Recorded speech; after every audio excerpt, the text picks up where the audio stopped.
Batata? Batata?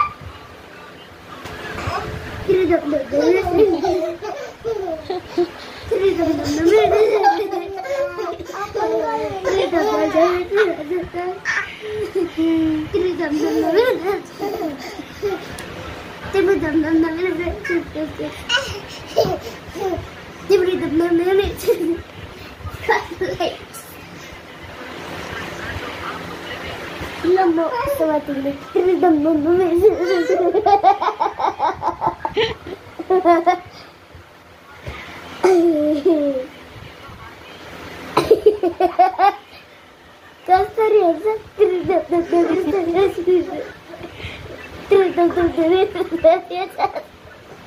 Arji?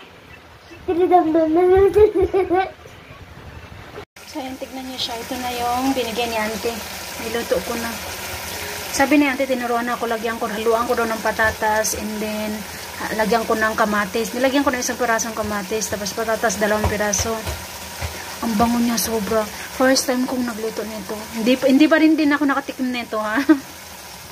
Tapos, sinakita ko kay Eman. Kasi yung ginawa kong, ano din, yung pambaon ni Naiman at ni Arin. Si Arin, papapasukin ko na kasi okay naman na siya. Kahapon kasi, dapat ko kasi siya talagang papasukin kahapon. Pero tinignan ko muna kung okay na ba talaga siya. Pero okay naman na siya. So, papapasukin ko na lamang siya ngayon. Sayang, uy. Sayang yung yung pag-aaral. Wala lang talaga. Ayoko yung mag-absent-absent yung mga bata. Pero, magkakasakit talaga sila.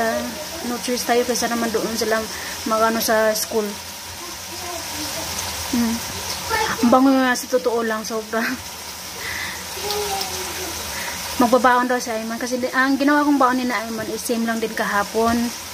Yung parang sandwich ba. Tapos apple din. Kay Arin din same din yung kay Arin. Tapos pinakita ko kay Ayman na gusto niya pag magbaon ito. Sabi niya, tinignan niya na parang masarap. Sabi niya, okay, lagyan mo ako mama, sabi niya.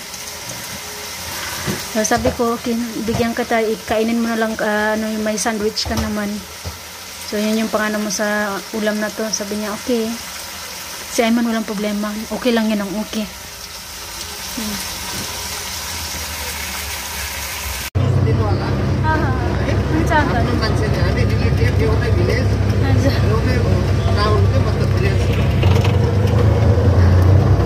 Ito yung pangalawang city dito. Pasensya na kayo, hindi ako naka-upload ng hindi ako naka-video doon sa nagbili ako ng cushion ni Ayman. Tapos hinatid ko sa school ni Ayman. Pauwi na kami ngayon. Pinabiling ko lang si Archie saglit doon sa kapitbahay. Basta mabilisan talaga to, guys. Takbo ako doon sa sa pagbili ng costume niya. Ngayon nagsibilihan ng mga bagong damit yung mga tao rito kasi ano nga tawag doon parating ngayon yung ba sa mga Muslim is Hari Raya. Parating na yung Hari Raya dito sa kanila, kaya nagsibilihan sila ng bagong damit at saka may yung mga bata may padamit na parang tingnan nyo yung mga daanan dito sa palengke. Ito yung daanan namin sa pangalawang palengke. Ayan. Christian, may sila dito, may costume. Yung costume nila ay manis Christian yung damit. Bakit hindi ko na ma-video? Basta pagdating na Iman mamay sa school. Ayan, pagdating mamay na Iman sa bahay galing sa school, papasuot ko ulit sa kanya, and then magtitake ako ng photo sa kanya. Ang sayo niya, Iman, nung nakita niya ako na dumating ako doon at may bili ako. Kasi sabi ko nga sa kanya na hindi ko alam kung saan yun bibilhin. At di ko alam, baka mahal, yung ganun ba.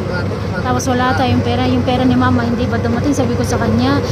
Nakaintindi naman siya, pero nakikita ko pa rin sa kanya yung sadness. Kasi yung iba, naka-costume, tapos siya lang yung wala. Tapos, kaya yun, binili ko na lang.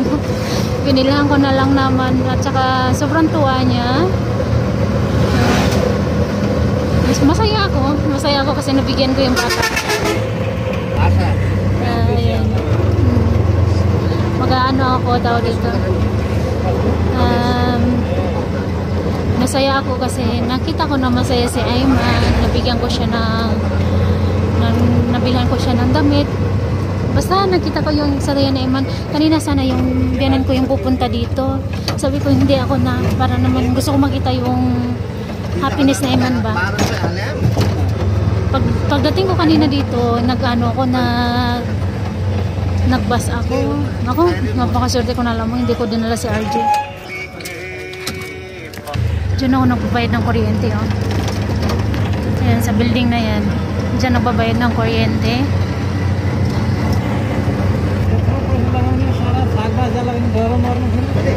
Yung binambili ko sa ni Ayman, nagtabi talaga kasi sa bangko, nasahod ko last month, nagtabi ako ng 2,000 pangbayad din sa aking kuryente. Kasi yung 2 months kuryente ko is nasa 1,200 plus or 300 plus.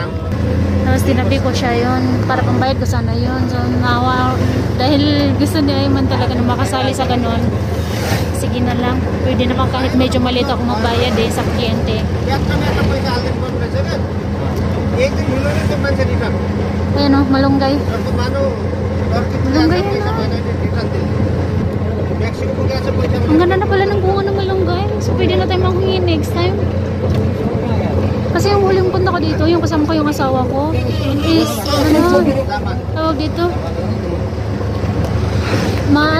maraming alikabok, hindi din maganda yung dahon niya.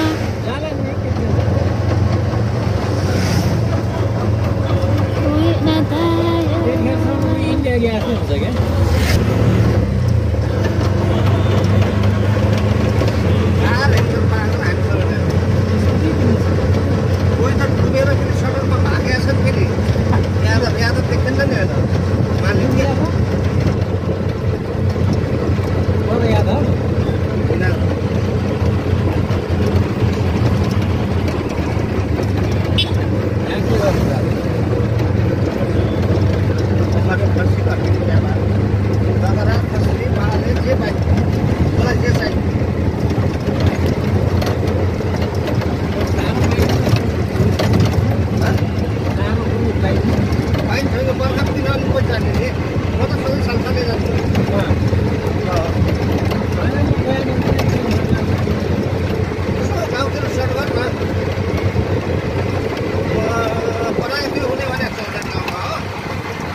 Ayan.